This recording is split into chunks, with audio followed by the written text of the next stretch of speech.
The What to Read Next podcast helps you build a TBR of future favorite books. In each episode, Lori and Mean interviews authors and book influencers to recommend books they loved for you to pick up today. If you're an avid reader, always looking for your next great read, then the show's for you. Hi, Mia. Welcome to What to Read Next podcast. Hi, how are you? Thank you so much for having me. So happy to have you here. So big fan of your work. So tell us what you've been up to.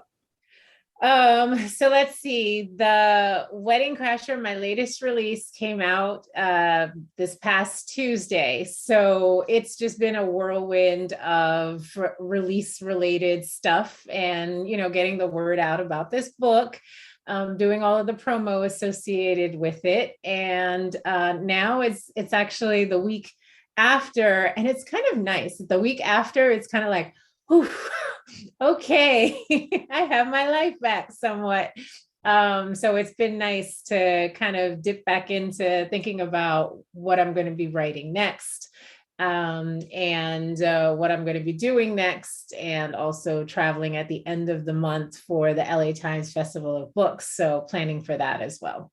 So how do you figure out what to write next? Like now that you're like, are you brainstorming? Do you come ideas? Like, how do you come? Yeah, well, stick. Yeah, so generally what I do is I have kind of like a brainstorming session to kind of figure out what it is that I want to be doing for a single project. So I'm trying to stick to single projects as opposed to duology or a series. And so because of that, I brainstorm kind of, okay, what's the book and what does that look like? And I kind of do 2 or 3 ideas at a time, because sometimes one of them kind of looks really good on paper, but then when I start to think about it, it doesn't excite me as much as another one that maybe doesn't look as good on paper when I first write out the idea, but I keep on thinking about how I can make it work into a story. So I try to kind of play with a couple of ideas at the same time and then see which one speaks to me the most. Now, in this situation, I have essentially sold my next idea. So because I've sold my next idea, that is the thing that I am working on, although I can't quite say what it is until it's announced. So, but generally, even with that, I was playing around with a few ideas, and this is the one that we landed on, that both I and the publisher was interested in publishing. So, and so why standalones as opposed to duologies or trilogies or even just long-standing series?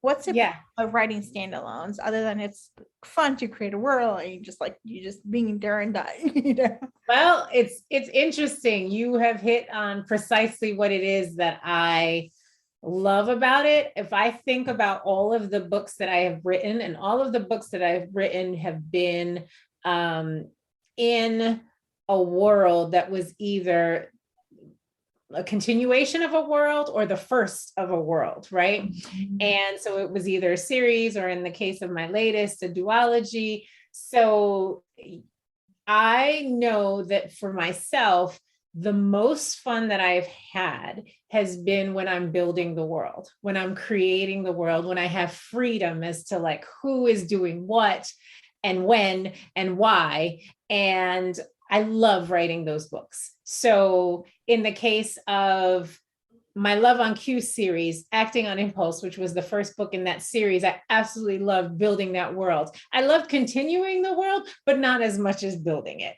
And it's the same thing with The Worst Best Man and The Wedding Crasher. I loved building the world in The Worst Best Man, not so much in The Wedding Crasher, but I came to love the story and the characters because I loved the people that I had created, but it's just that excitement that I get in creating this new world and kind of having the freedom to do whatever I want in that world. Sometimes when you get to the second book, you're like, I can't really have him be an astronaut, right? When I said he was, a lawyer.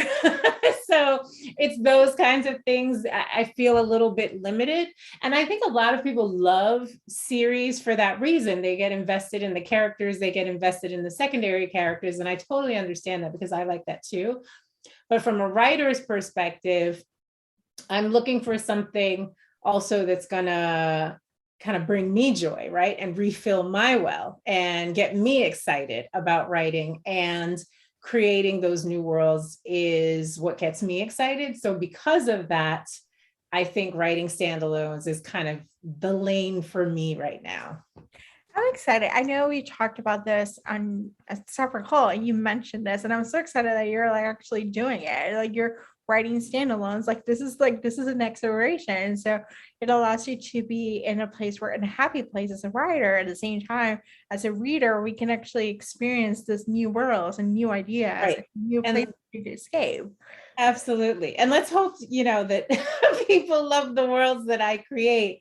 And I will never say never, because there are a lot of people who are like, well, in the world of The Worst Best Man and The Wedding Crasher, there are plenty of people who could still get their stories. And I agree. And so I would never say I'll never return to them, because the circumstances could change such that it would make sense to do that. And that I could do that. And if that's the case, then yay, we get a happy surprise from Mia. But if not, hopefully folks will be happy to sort of jump on to a new set of characters in a new world that I'm creating. I love this. So let's chat about The Wedding Crashers. Tell us the elevator pitch. Okay, so my elevator pitch for this is a love-averse groom gets jilted at the altar, then ends up fake dating the woman who crashed his wedding so that he can get an assignment that could make or break his career. That's my elevator pitch. And then if I can expand on the elevator pitch, they fake date, and they get into all kinds of shenanigans. This book is an absolute ride, and they learn a lot about themselves, as many of the characters in my books do, and as many romance writers often do with their characters. They put them through their paces.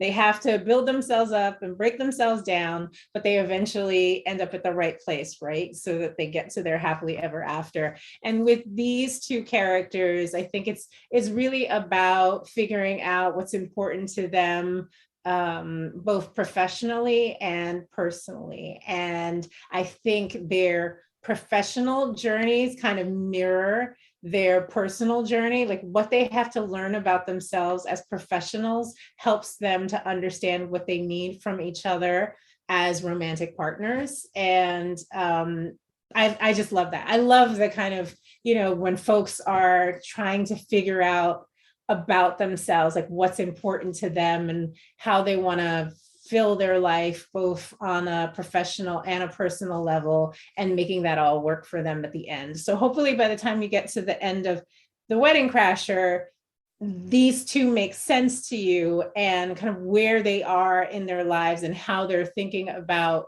their careers makes sense. And you kind of go, okay, I think they came to the right decision about what they were going to do with their lives. That's the hope, at least. That's okay. It was like, I felt like I love the setting. I loved that it was set in DC, and at the same time, this idea of the career aspect of it and the fake dating, but the whole process, the whole world works. Like you're just like, they're professional, driven, and ambitious at the same time with plans, and they realize like how deviating the plans happen, and like how to take into account like douchebag, coworkers, Right, exactly, right. Perfectly described, Peter. Yes.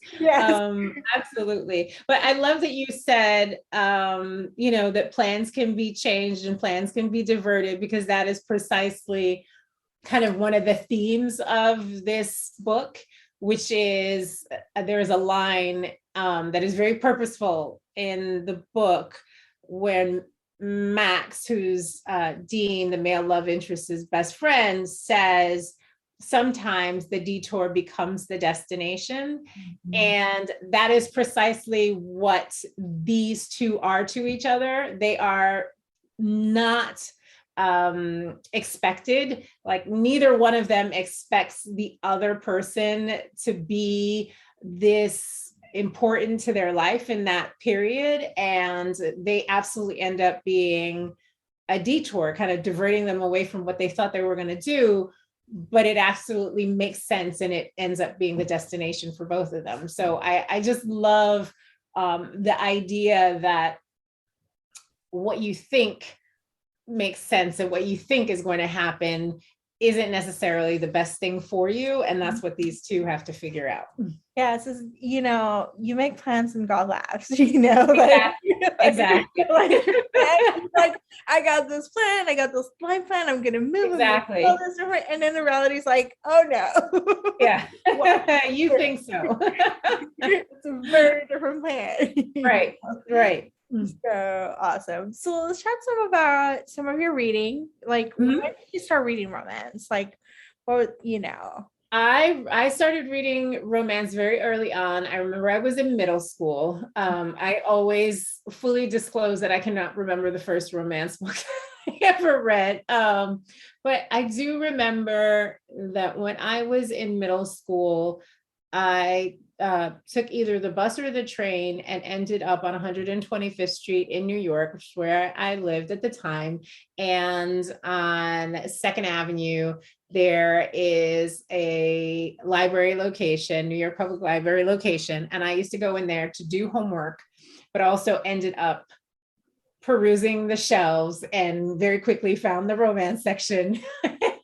And used to just sit there and read romances when I should have been doing homework, which is something that kind of is a thread throughout my schooling. Like even in college, when I should have been doing homework, I was reading romances. And even in law school, when I should have been doing homework, I was reading romances. So I was pretty consistent, I would say, on that score. So romance has pretty much been a part of my life in various iterations ever since I was probably about 13, 14 years old.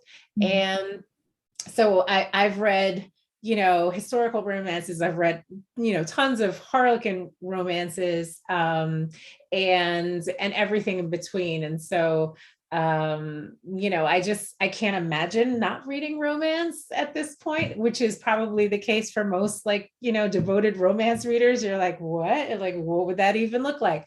I don't know what that would look like because I regularly read romance. And the lovely part now is that even though I'm super busy and have to get the writing done, I am able to get some of the reading done because I'm asked often by other wonderful authors to read their books in advance. And so that's how I get a lot of my romance reading in. Ooh. So do you have any recommendations? Any books that you're like, oh my gosh, readers either must pre-order or must pick up that you're just oh my gosh. There's a long list. Okay, so I will start with, I think, books that are out now. So I read Savvy Sheldon, Feels Good as Hell by Taj McCoy. And it is kind of romance and women's fiction, kind of a mashup of that. And I thought it was just very well done in terms of there are some people in Savvy's life who don't appreciate her, but she has this whole crew of folks who think she's lovely, and she's basically you know, she's dealing with a breakup and she kind of wants to better herself. And she goes through this journey, and the journey is really one where I think everybody who matters in her life knows that she's doing precisely what she needs to be doing. And the journey is really her finally figuring that out. I would say the one thing is, I would tell readers that if you don't like to read about, sort of dieting and exercise and all of that stuff, then this may not be the book for you. But I thought it was like really well done, and would recommend it. So that's a book that's already out. Then in terms of books that you can look forward to, I would say Tracy Livesey has American Royalty, which is coming out in June, and June of this year. I guess with trade, you have to be precise about that because it could be 2 years from now, but it is coming out in 2 months. And that is a book that features Duchess, and she is a Black female rapper from the United States who ends up in England to do a charity benefit and meets Jameson, who is a prince, not precisely in line, but sufficiently attached to the royal family that he has responsibilities.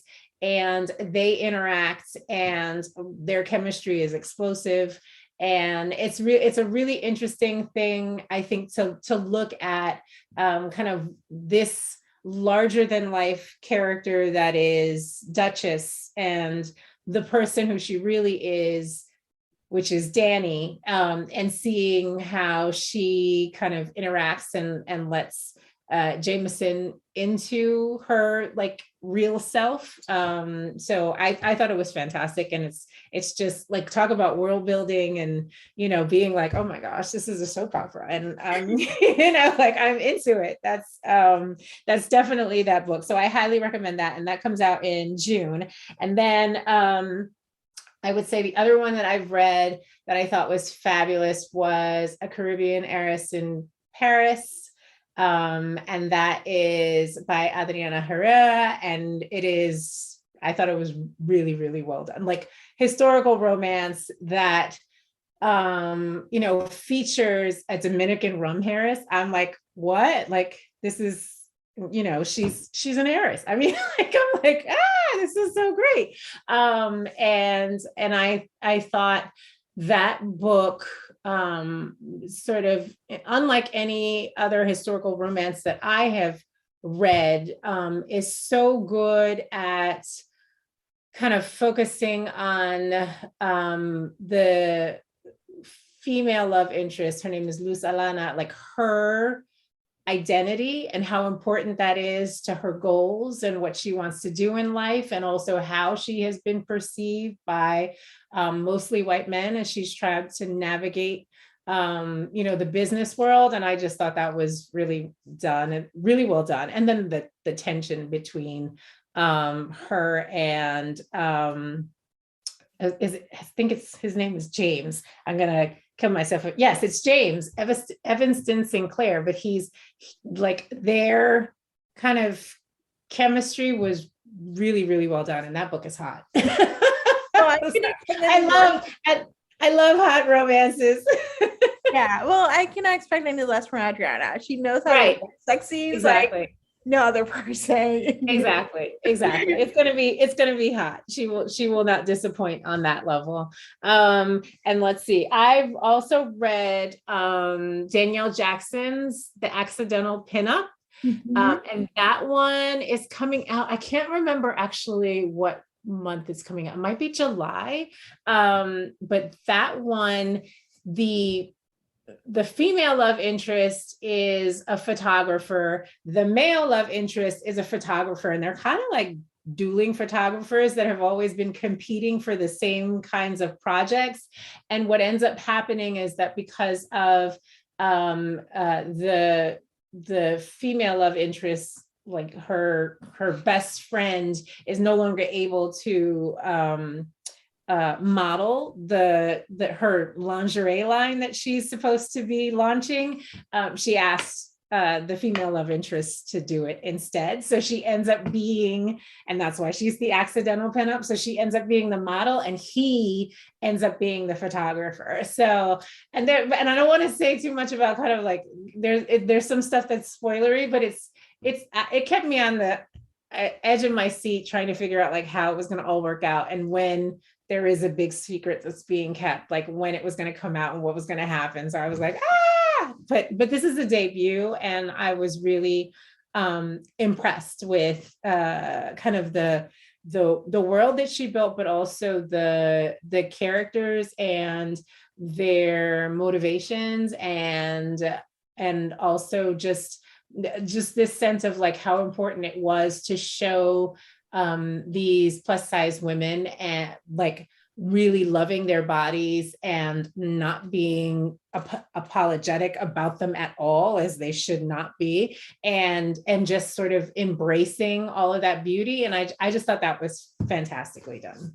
Love this. I love these recommendations, and I'm sure I have more, but you know, you're amazing. I read American Royalty. I binge read that on a plane ride, and it was just like, I felt it was the Meghan and Harry fan fiction that we deserve. The love story, right. Like we needed, we needed Lizzo or Rihanna falling in love. Exactly. Prince, who's a working royal, but he's not gonna be the king. Exactly. I just, I was totally immersed in that one. So so kudos to her. I'm excited to see how readers respond to it. I'm excited for that. So tell us where we can find you online.